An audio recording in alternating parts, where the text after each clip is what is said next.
Hey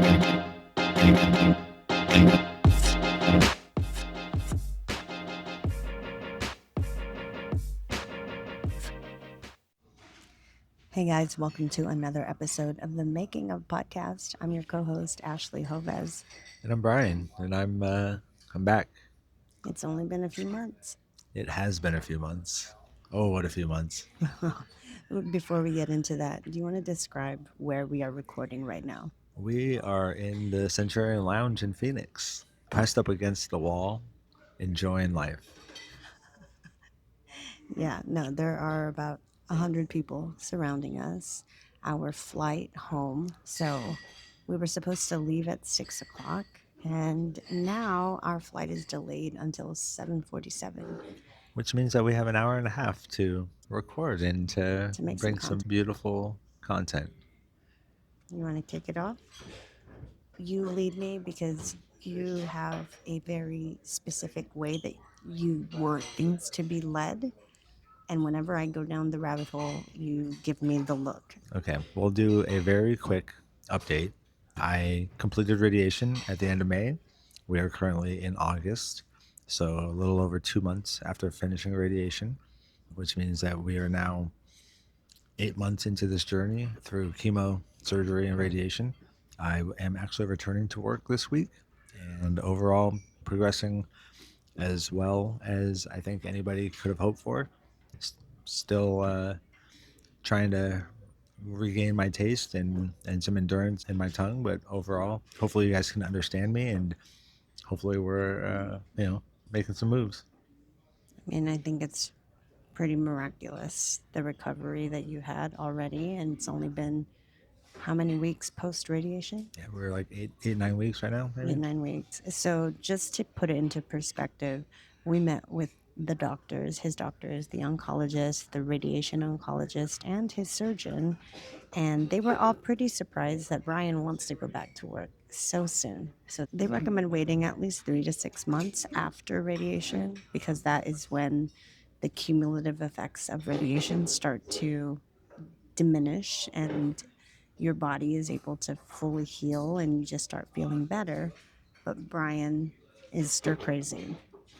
I don't know if crazy is the right word, but Stir crazy is very descriptive of you. I think I'm already very impressed that it's August and I'm not back to work. So I feel like I've gone slowly. But yet we'll see. I'm going back part time. I'm not going back full time. And so kind of ease my way back into life. But we did get to have a fantastic summer hanging out with the boys.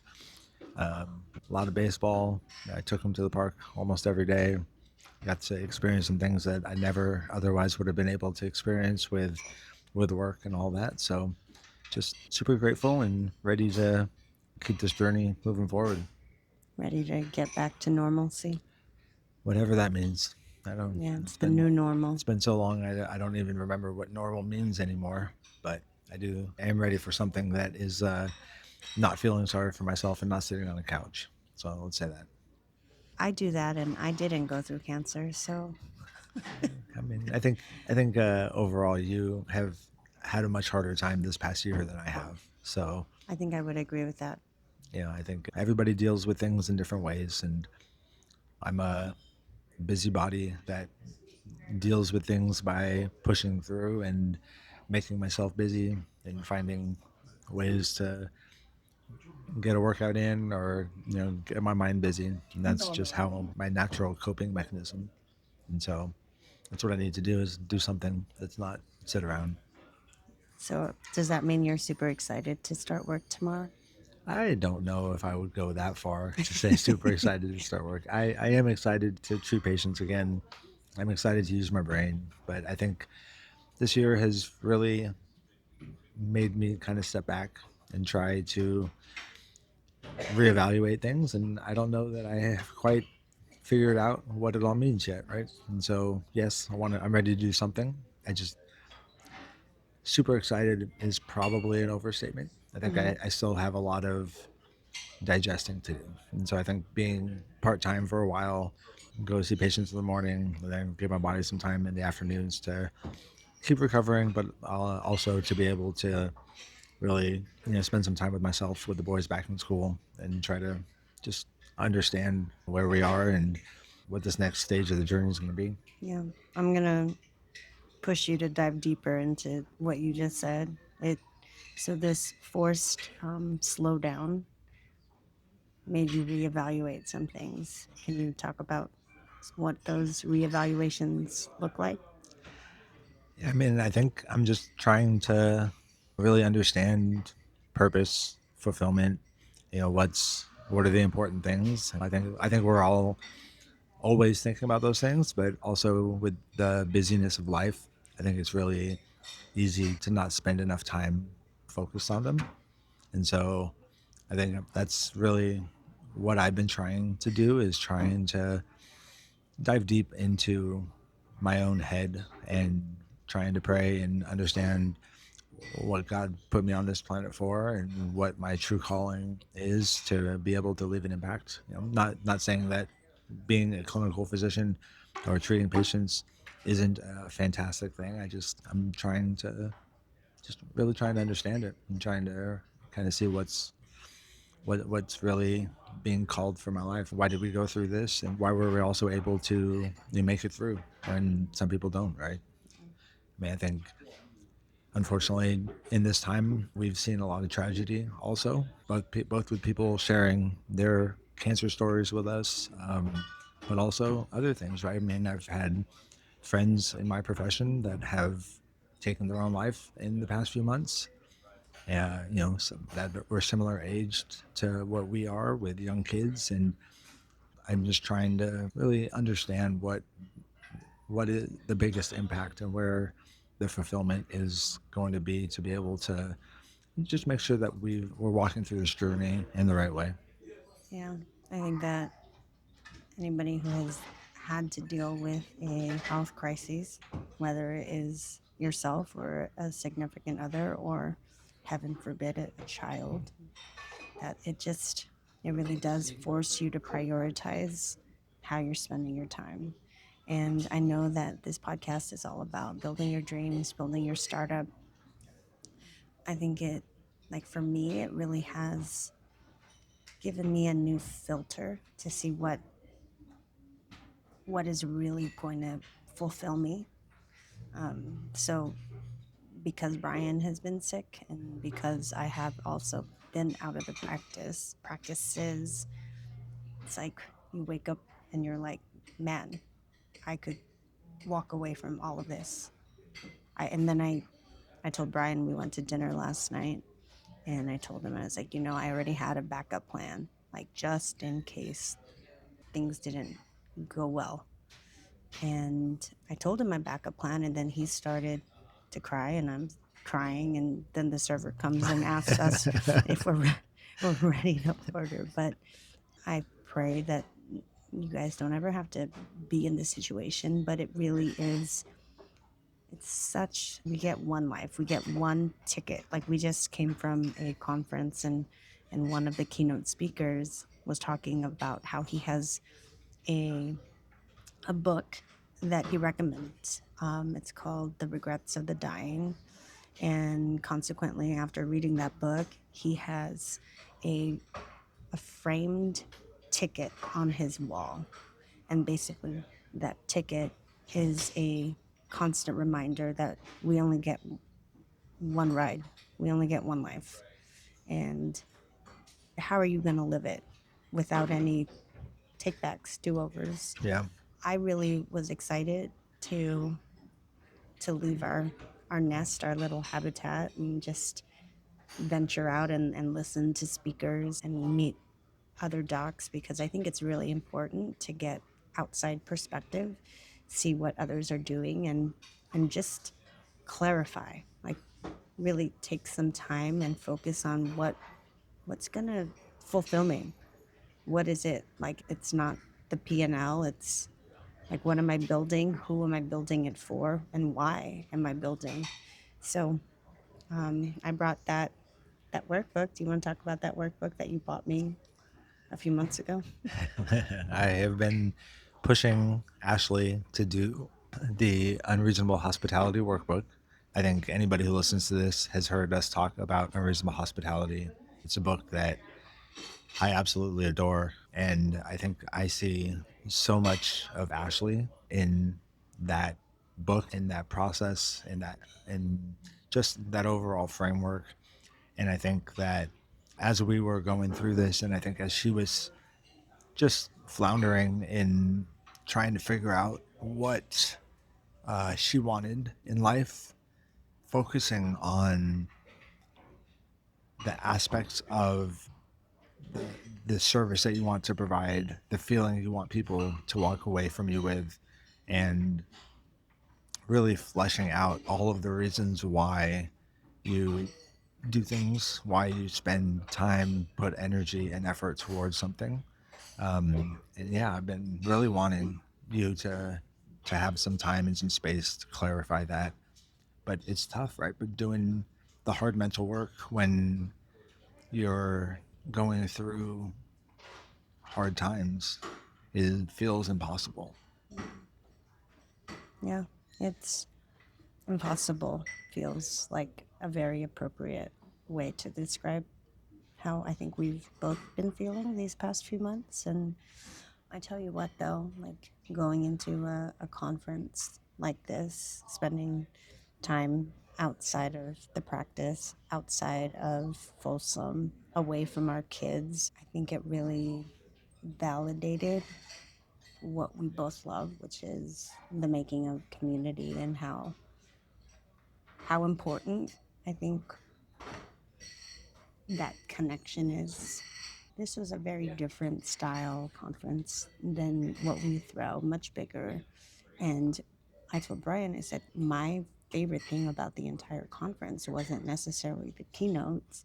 I mean, they had amazing speakers, the content was great, talked about leadership and clarity and all of that. But my peak, we go through peaks and pits. My peak was actually the conversations that I had with one of the docs who we met, and I just picked his brain pretty much all weekend. And our retreat is very much that. Like we have speakers, but a good portion of that is taken outside of the classroom, so to speak, into excursions where we can experience fun, but also forge deeper relationships. And I'm just excited to get back to that. And I think it's important that we all have some kind of connection to each other that is not necessarily just through Facebook and Instagram. Yeah, definitely. I think one of the things that we've come away from this past year with is an understanding of how important community is, Yeah. and having everybody reach out to us and share with us has been huge.